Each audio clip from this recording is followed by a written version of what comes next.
It is 12:08 right now. We have some breaking news into the ABC 15 newsroom. Good morning, everyone. We have a giant fire that has erupted right along I-10 and I-17 there, just north of the stack.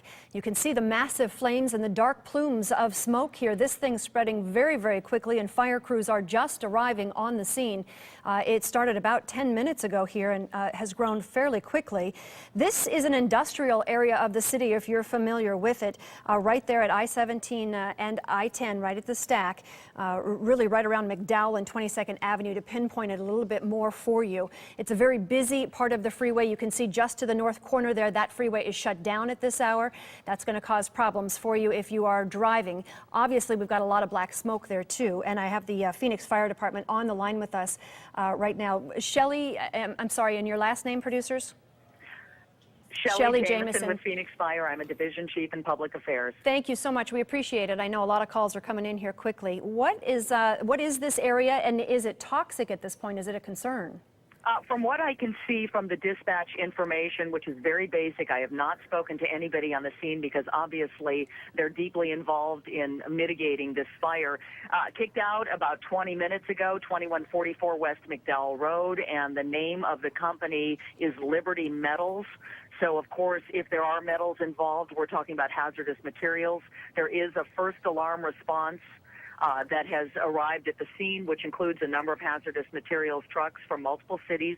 We do have an automatic aid system, which allows us to bring in hazardous materials and other trucks across other lines if necessary. And in this case, it looks like we need a lot of water and materials and firefighters to take care of this thing.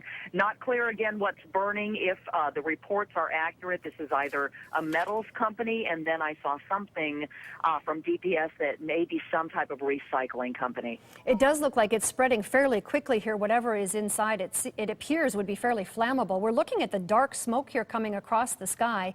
What should people in that neighborhood know right now about trying to avoid all of that?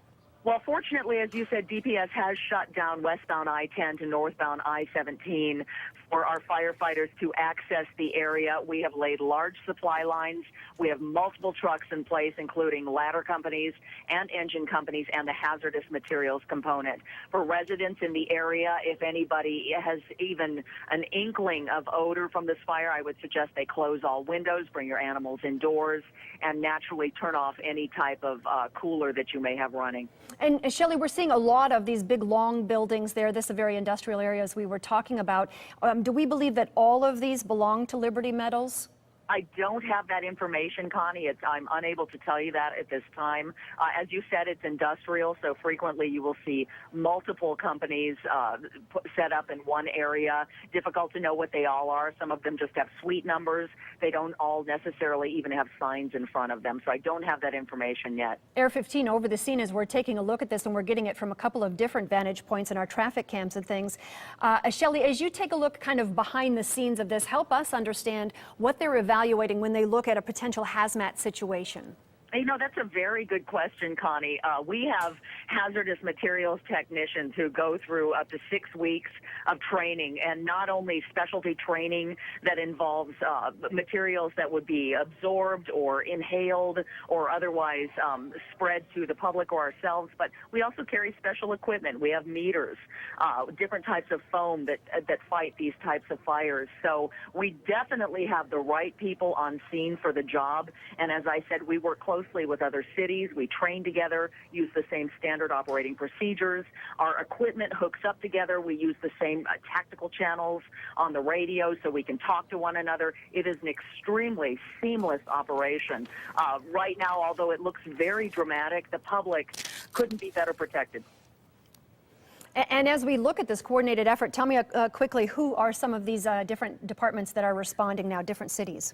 And as you asked me that, I just paged it down on my screen. Typically, we run hazardous calls with all cities in our automatic aid dispatch system. We have Phoenix, of course. Glendale has an excellent hazardous materials team.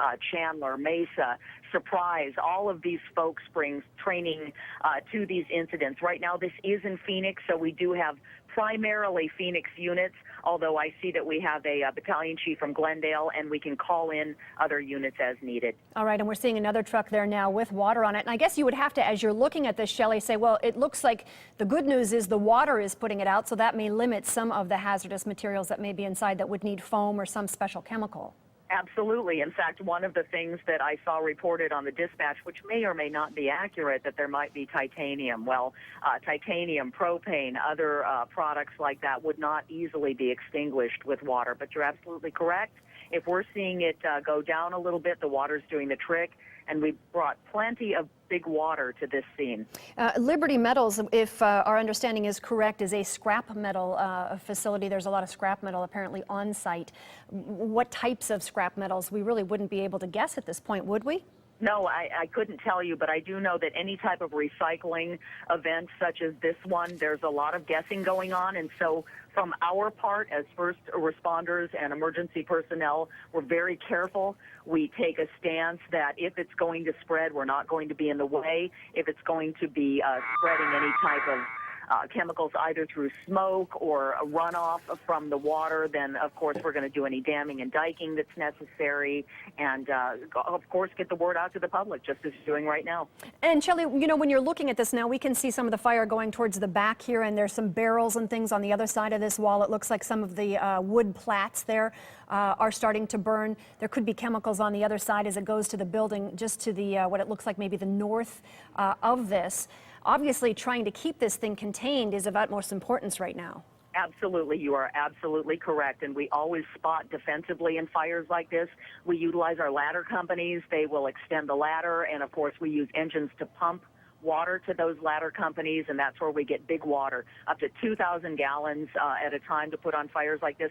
And not only do we address the fire, and I think you can see the ladder stream sweeping across the actual fire right now, we'll use it defensively. Just as you said, we put it in areas where the fire has not spread and try to prevent it from doing so. We're talking about this being a 2-alarm now. Is that what I'm hearing, and what would that mean? And that's a good, I have not seen it updated, but that would probably be accurate. When you look at a fire of this size, I'm sure they're sending more units.